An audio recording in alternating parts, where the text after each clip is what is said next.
estou na página 265, tá bem? Página 265, livro de Geografia.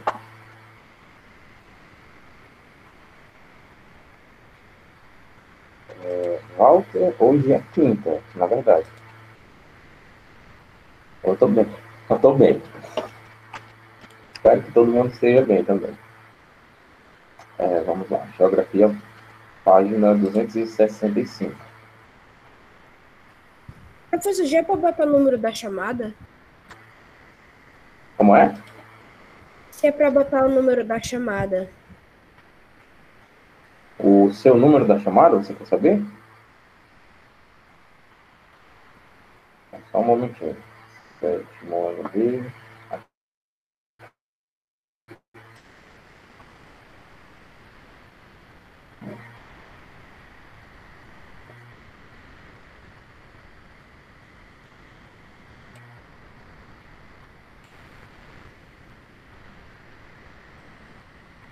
O seu é o 13, tá, Walter? É o número 13. Inclusive, a internet está muito abençoada hoje, parece que ela quer cair.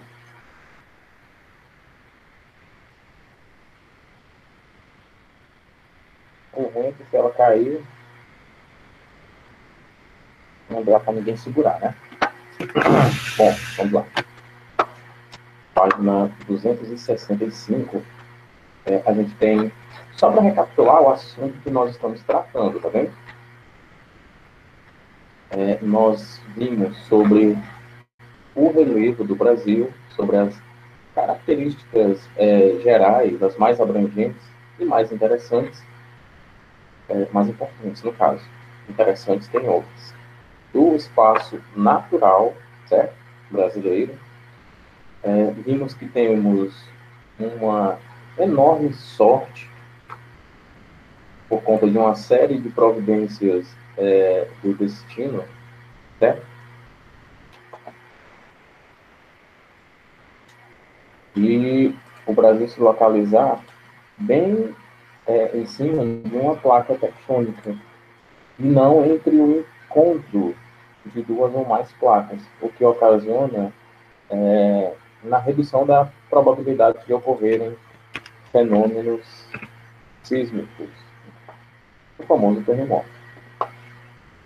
Continuando, vimos um pouquinho sobre o dobramento, que são as pressões horizontais entre placas tectônicas, e o ponto final do dobramento é o falhamento, que ocorre também pelas forças convergentes das placas tectônicas. E nós estávamos vendo as altitudes do relevo brasileiro na página 265. Aí que a gente encerrou para irmos para a página 266, tá? Só vira para o lado. Em nosso território, predominam altitudes em torno de 500 metros. E, como não temos dobramentos modernos, formadores de grandes cordilheiras montanhosas, prevalecem três formas de relevo: planaltos, planícies e depressões, que coexistem com outras menos abundantes.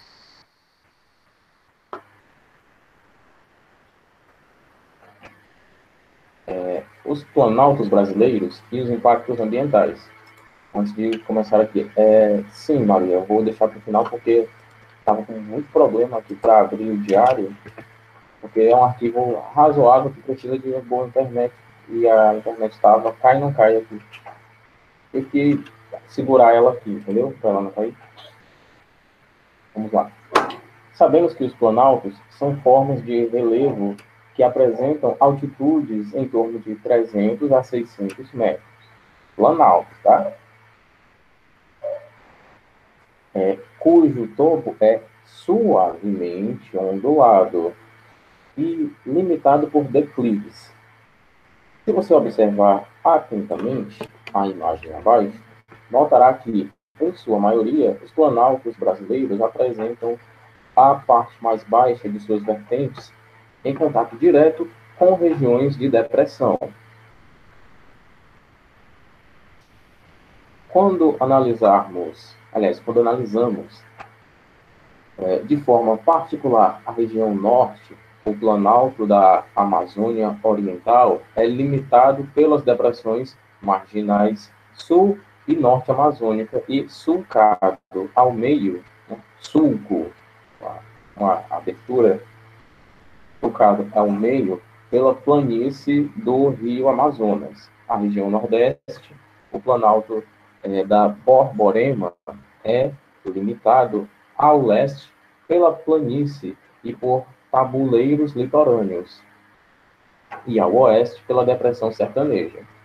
As regiões centro-oeste e sudeste, os planaltos e as chapadas da bacia do Paraná, são separados pela erosão do rio Paraná, limitados ao oriente pela depressão periférica da borda leste da bacia do Paraná, e ao ocidente pela planície do Pantanal Mato Grossense. Nesta mesma região, os planaltos e as regiões do Atlântico estão encaixados entre a pequena planície litorânea a leste e a depressão periférica da borda leste da bacia do Paraná. É muito leste-oeste, norte-sul, sudeste, centro-oeste, né? Coisa demais. Mas, assim, isso aqui é uma parte bem científica, tá? Dos planaltos brasileiros.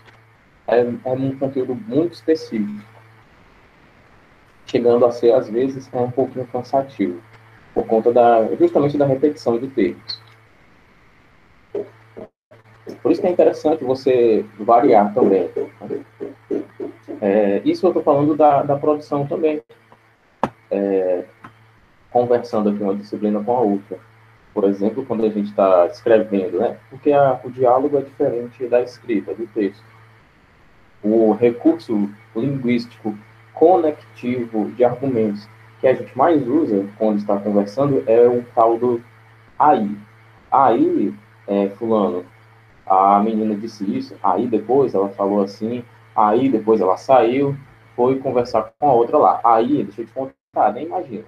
Aconteceu isso. Aí, viu? Fica falando aí. Numa conversação, no recurso oral, talvez não seja tão cansativo, né? Dependendo do assunto.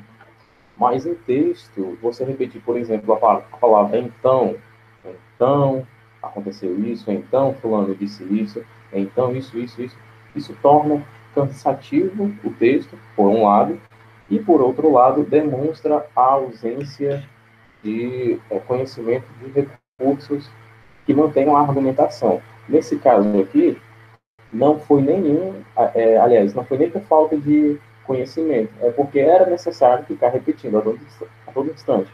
Leste, oeste, sul, norte, centro-oeste, sudeste, a bacia tal, a bacia periférica, a bacia periférica não, perdoe. A depressão periférica. E só para a gente refrescar o conhecimento, quando eu falo em depressão, vocês sabem que tem duas, né? A relativa e a absoluta. Depressão absoluta é aquela que está abaixo do nível do mar. Depressão relativa está acima do nível do mar, porém abaixo da região que a circula. Tem página, sim, um bocado. 267. Viu? 267. Vamos lá. 3 grandes recortes ajudam a enxergar a cara do nosso país. Primeiro, de 0 a 3 mil metros. A planície do Rio Amazonas, a depressão marginal norte-amazônica, os planaltos residuais, que são um pouquinho arredondados aqui na borda, né? Peraí. Deixa eu mostrar aqui para vocês. Não vai fazer mal, não.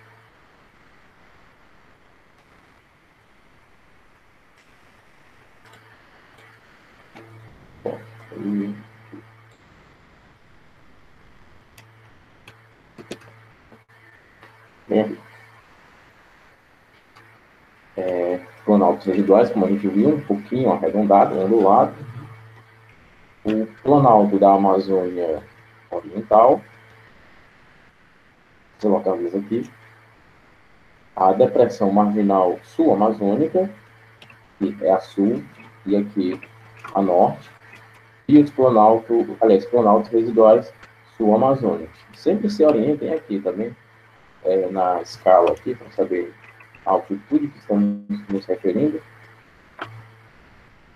No caso, se, por exemplo, houvesse uma área aqui abaixo desse 0 metro, aqui, estaria abaixo do nível do mar. Nesse sentido, teríamos uma depressão absoluta. Ao norte. Esse perfil, com cerca de 2.000 quilômetros, vai das altas serras de Roraima até o Mato Grosso. Mostra as faixas de planície, no caso, me perdoe, aqui falando desse primeiro aqui, tá?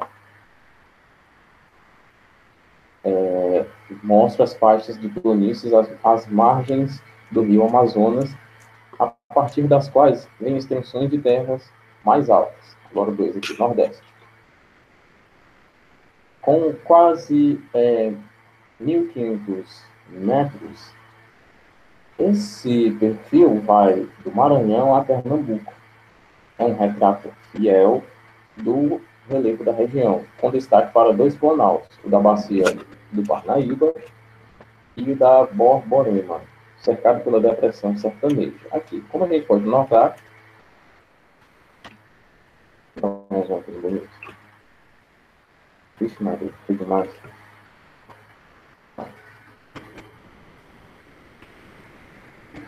Essa depressão aqui, depressão relativa, se localiza, no caso não era bem isso que eu ia fazer, localiza abaixo aqui da altitude dessas 2 regiões que a circundam, né? A gente entende que isso aqui está ao redor dessa região aqui. Porém, ainda se localiza acima do nível do mar. Tá? Se fosse abaixo do nível do mar, teria depressão absoluta.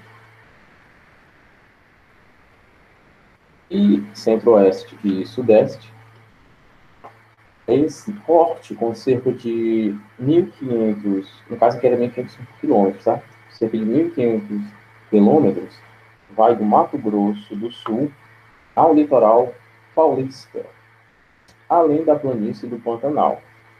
Além da planície do Pantanal, pode-se ver a bacia do Paraná, formada pelos rios do Planalto, que abriga as maiores hidrelétricas do país.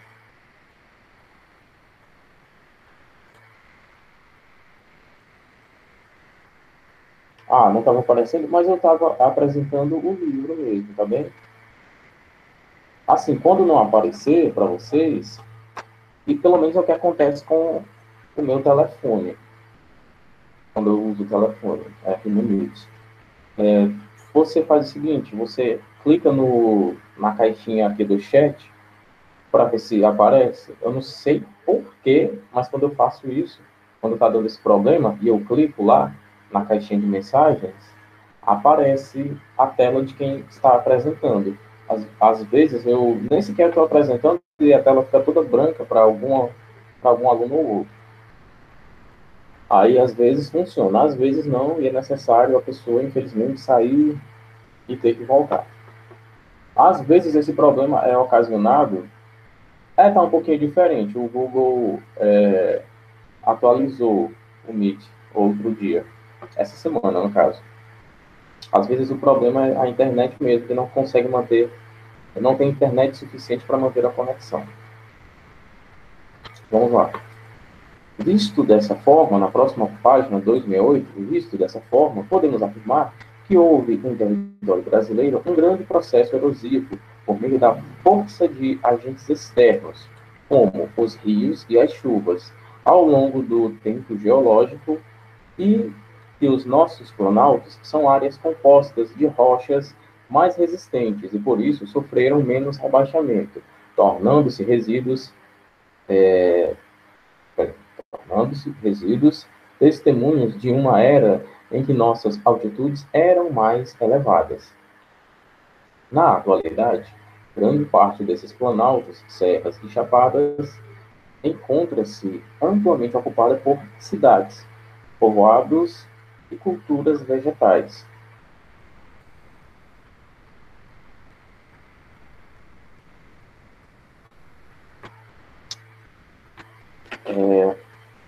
as planícies brasileiras. Como aprendemos, planícies são áreas baixas, suavemente onduladas, tendendo a planas, onde predominam os processos de deposição de sedimentos dos agentes externos, como a água dos rios, dos mares e dos lagos, bem como pelos ventos também. No caso brasileiro, os únicos agentes que não construíram planícies foram os ventos. Podemos dividir as planícies brasileiras em dois tipos: planícies costeiras ou marítimas. Só um momentinho aqui, peraí. A gente está na página 268, tá certo?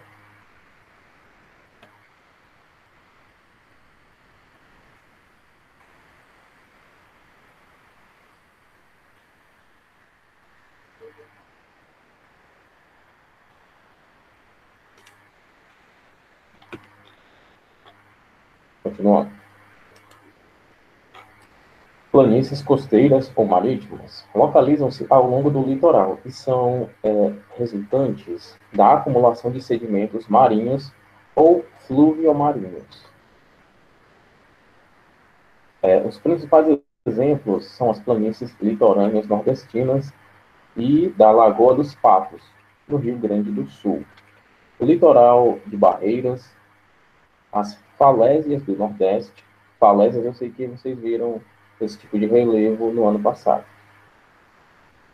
No caso, esse tipo de formação do relevo.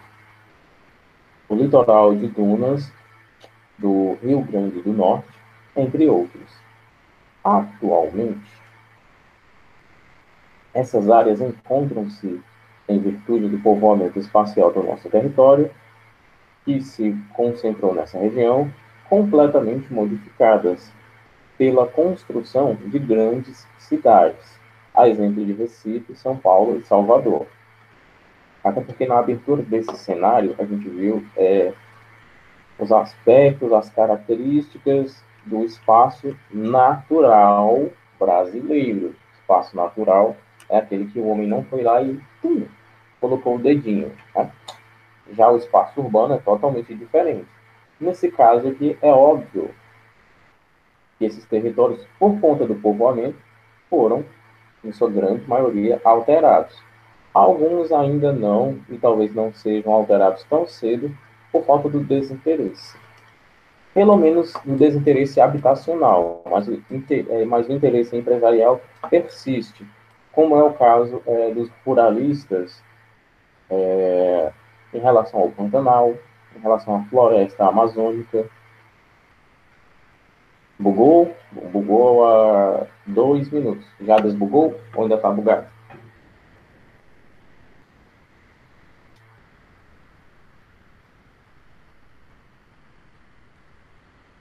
Desbugou? Desbugou?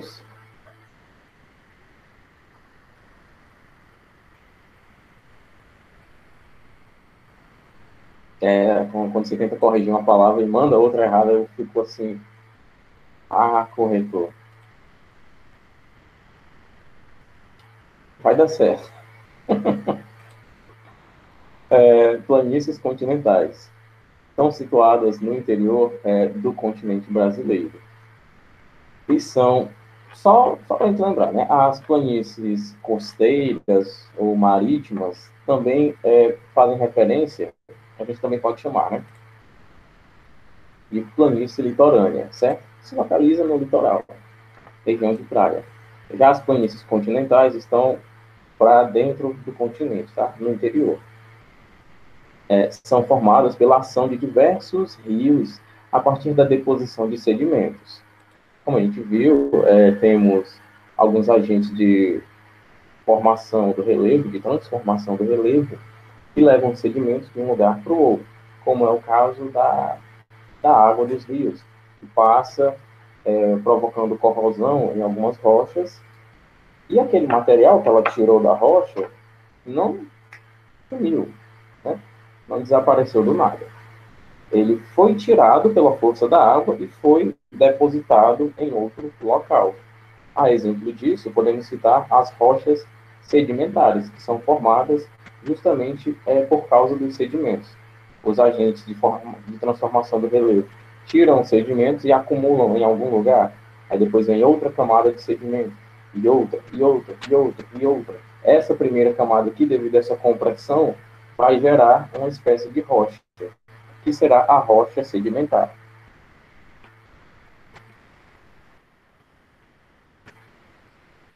Continuando. A gente poderia citar alguns exemplos de rochas sedimentares para ficar melhor compreendido para vocês, mas eu acredito que vocês viram isso no ano passado.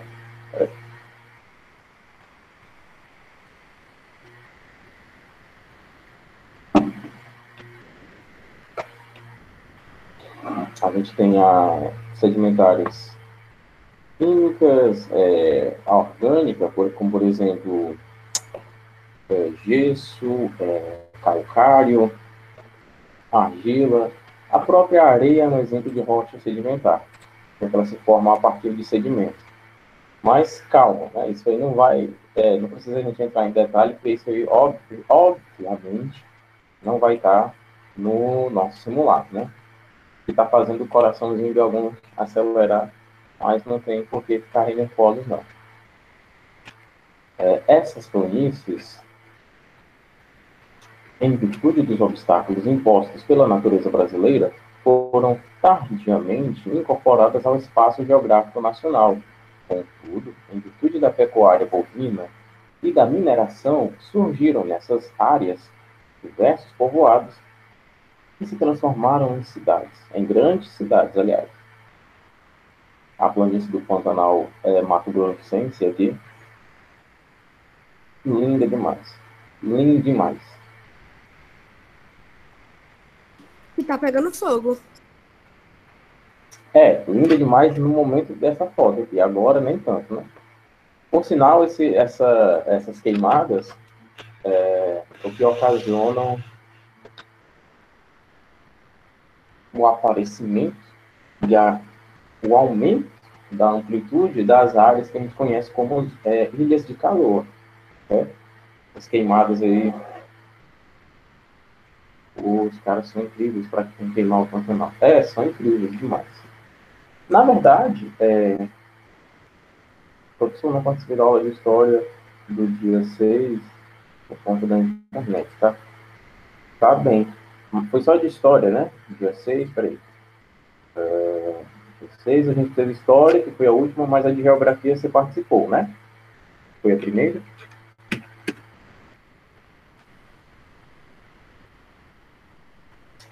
Ok. Raciocínio racional. Essa foi boa, Ricardo. Vocês tiraram isso de onde? Pelo amor de Deus.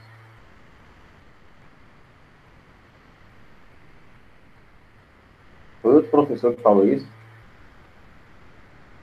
Eu... Ah, tá bem, Clara. Tá ok. Agora a gente agora a gente vai, no caso. Eu quis colocar 3 pontinhos. Agora a gente. Peraí, um momento. Agora vamos ver as depressões brasileiras. Altas culturas na escala do 7º ano. Pois não é? Ah, maravilha. Depressões são rebaixamentos na crosta continental, resultantes de diversos processos geológicos, ou seja, feição do relevo que apresenta altitudes mais baixas do que as áreas que as cercam.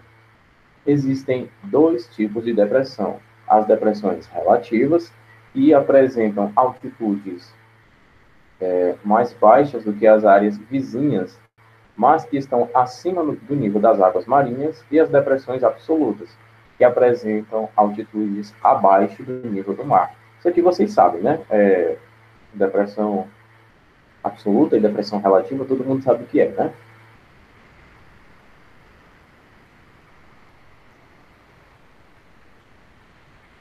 Não?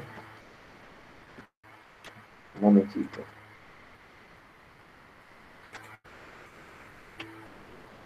O que é SLA? Sei lá, é?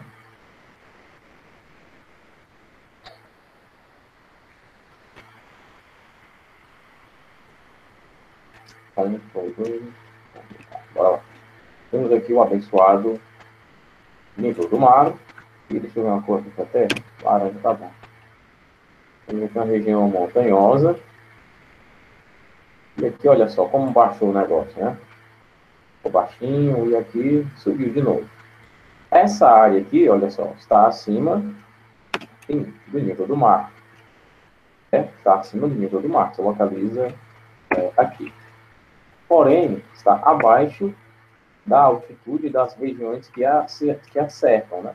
Essa região aqui tem uma altitude mais elevada do que essa daqui, que eu vou marcar de amarelo. Assim como essa outra daqui, do lado direito, também tem uma altitude mais elevada do que essa daqui, que eu marquei de amarelo. Então, é uma depressão relativa. As depressões absolutas, elas se localizam em áreas... Deixa eu ver se vai dar certo aqui. Vamos colocar, pronto. Nível do mar aqui, em áreas que estão abaixo do nível do mar, como, por exemplo, o caso do Mar Morto. Dá uma leve subidinha, porém, aquela área se localiza abaixo do nível do mar, dentro do continente, é claro. Aqui, depressão absoluta. Depressão é abaixo do nível da água, né? Não. Tem as depressões relativas que estão acima do nível da água, das águas marinhas, né? Porém, elas estão numa altitude menor em relação às áreas que as cercam. Entendeu? Depressão relativa é essa. A depressão absoluta é aquela que se localiza numa área que está no nível abaixo do nível do mar. Certo? Mano, essa tomada aqui todo dia isso. Vamos lá. No Brasil, não existem depressões absolutas. Contudo, em nosso território, são abundantes as depressões relativas, que apresentam altitudes entre 200 a 500 metros, havendo alguns casos em que as altitudes chegam a estar entre 500 e 800 metros. Ou seja, no Brasil, nenhuma região está abaixo do nível do mar. Ou seja, nenhuma depressão aqui é absoluta. Todas são relativas, acima do nível das águas, porém abaixo da altitude das regiões que a circulam.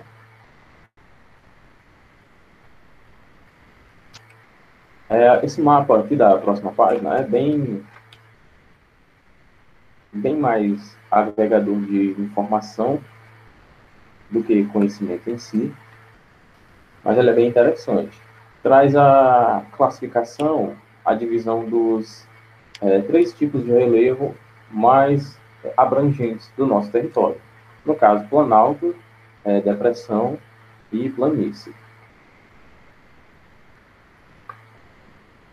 Próxima página, 271.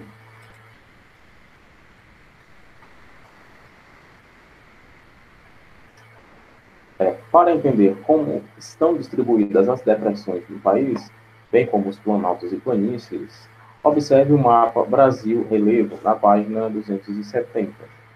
Visto que as áreas de depressão estão localizadas entre áreas de planaltos e algumas até fechadas por eles, como é o caso específico da depressão periférica da borda leste da bacia do Paraná. E no mapa está identificado pelo número 21. Não precisamos de esforço algum, além de olhar, para percebermos que ela está cercada pelos planaltos e pelas serras do Atlântico leste e sudeste, planaltos e serras de Goiás, Minas, planaltos e chapadas da bacia do Paraná.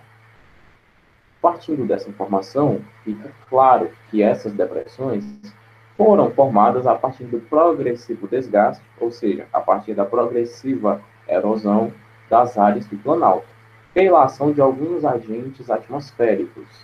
Atualmente, várias áreas deprimidas encontram-se ocupadas por cidades que foram sendo construídas à medida que os desbravadores brasileiros foram subindo os rios, os quais por escavamento dos planaltos, criaram-nas, como mostra a imagem. Contudo, dentro dessas áreas deprimidas, porções do relevo resistem à ação erosiva e ao avanço da ocupação humana. São as chamadas cuestas, Depressão Sertaneja e do São Francisco, localizada no Nordeste brasileiro e no Centro-Oeste de Minas. Sua altitude varia entre 20 a 500 metros.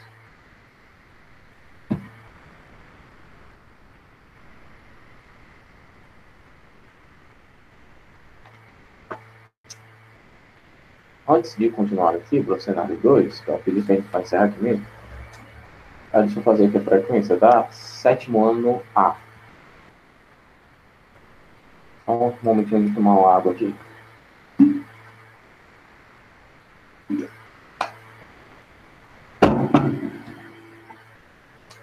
Alan, presente, né? Ana Cibele, Ana Gabriele, está presente também. Wesley Lima, não se encontra. Aula, tá bem, tá? Porque tá todo mundo ansioso para sexta-feira. Antônio Wesley não está, nem Arielle, Francisco Wigner. Contra o Wigner está aqui. Gabriel, Giovana, Isabela Evelyn, Isabela. Wesley está aqui, né? Tá.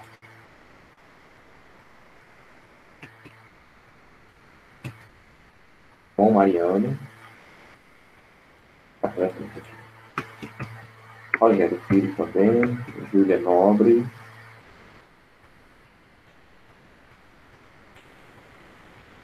Júlia se encontra. Lara Isabelle.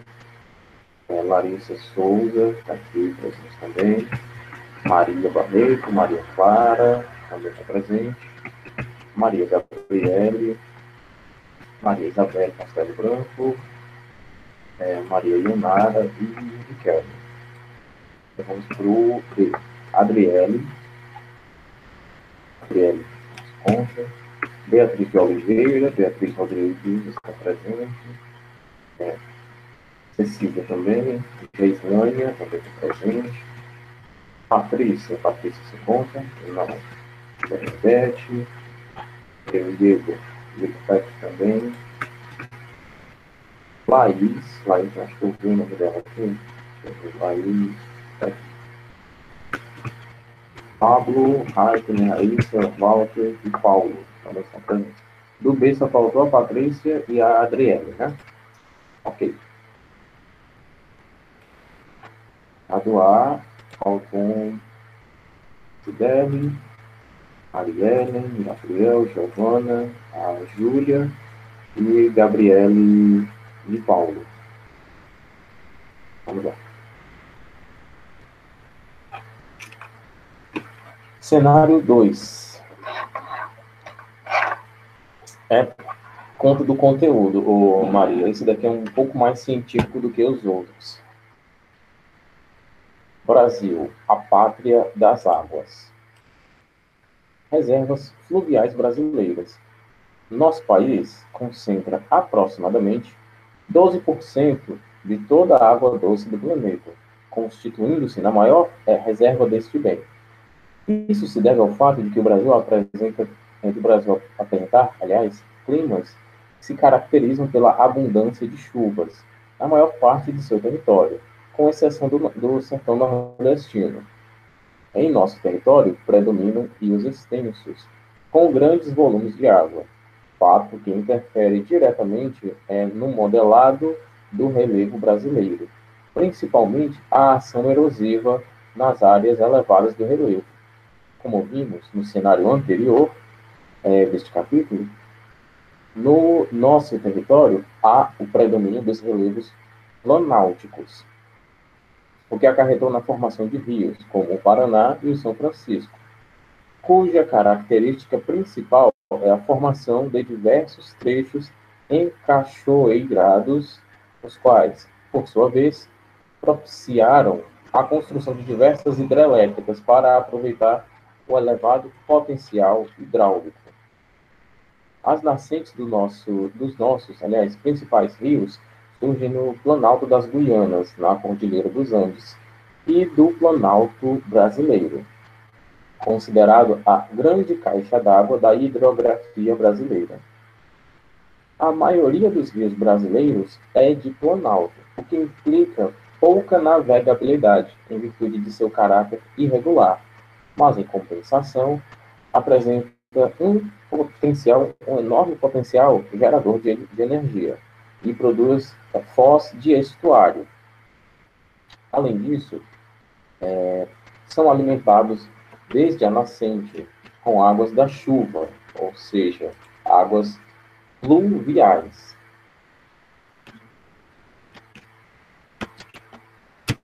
Lembrando, tá? Águas da chuva são as pluviais, as dos rios são as fluviais. Foz de estuário, que falou aqui da antepenúltima linha para a penúltima linha. Vamos lá. É o seguinte, é quando as águas dos rios desaguam no mar, desaguam no oceano, etc. Através de um único canal, certo? Esse rio não se distribui, através de um único canal. No caso, essa é a foz de estuário. A foz delta é quando as águas do rio elas desembocam no mar através de 2 ou mais canais, certo? Através de como que a gente pode chamar, de uma rede de canais.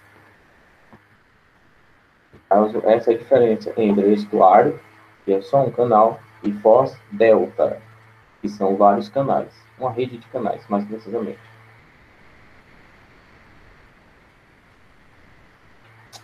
Bom, vou deixar o conteúdo até aqui, tá bem?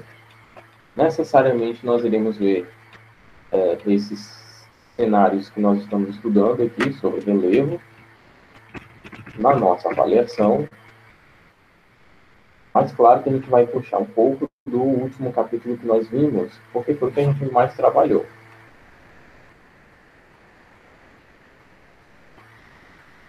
No caso, a gente falou sobre as regiões político-administrativas do setor do agronegócio brasileiro. A gente falou um pouco sobre o desmatamento versus o ruralismo e o agronegócio. Basicamente, um pouco de pecuária brasileira também. No caso, eu acho até mais interessante só a pecuária brasileira, que já é muita coisa. Já tem muito assunto para falar dali.